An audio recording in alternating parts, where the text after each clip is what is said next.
The items that display in the call and activity type dropdown are contained in a table of the same name.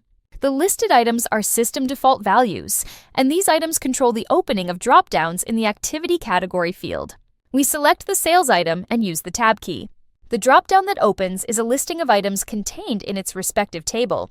If we go back to call an activity type and choose support, tab key will get an entirely different list of items.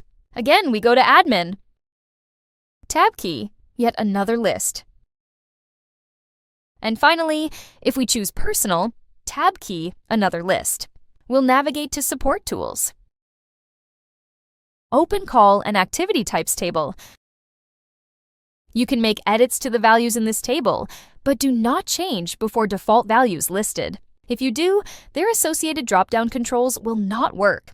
You can rearrange the order of the display by changing the value in the Show Order field. You can, however, add additional values. I'm going to click in the column and type in the word test. Tab T and I want that to display last, so I'll give it the number 5. Shift-Enter to save. We go back to Contacts. Under User Actions, refresh all. Then click in the New Record line. In the Column Activity Type field, our new value test shows. However, if we select it and then use the Tab key to go to the Activity category field, no drop-down will open up. Of course, you can type any value in here you want and continue on creating your record. But the value test is not key to a specific drop-down. I'll use the Escape key to cancel this record entry. Go back to Column Activity Types. You can, of course, delete a new value by selecting it and just using the Delete key. Confirm with the S. And if you should, for some reason, change one of these values. Like I'll change the name Personal to Personal X. Save it, Shift-Enter. Go back to Contacts. User Actions, refresh all. New record, and we'll click in the field.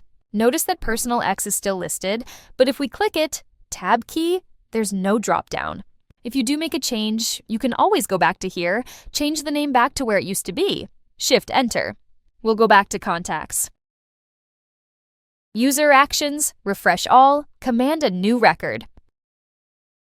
Click in the field. It's back. If we select it, Tab key, we get our drop-down back. Escape key, Escape key. We'll go back to our table. You can, of course, delete one of the system default values. I'll delete Personal. Delete key. Confirm. And of course, if you go back to Contacts, I'll go up here and refresh all. Now it's gone. We'll go back to our table. I'll type it back in again. It was called Personal. Tab key. I wanted to show off 4th. Shift-Enter. Back to Contacts. User Actions. Refresh all. New record line. Click in the field. There it is. Select. We get a drop-down back. I'll use the Escape key once, twice to cancel that new record.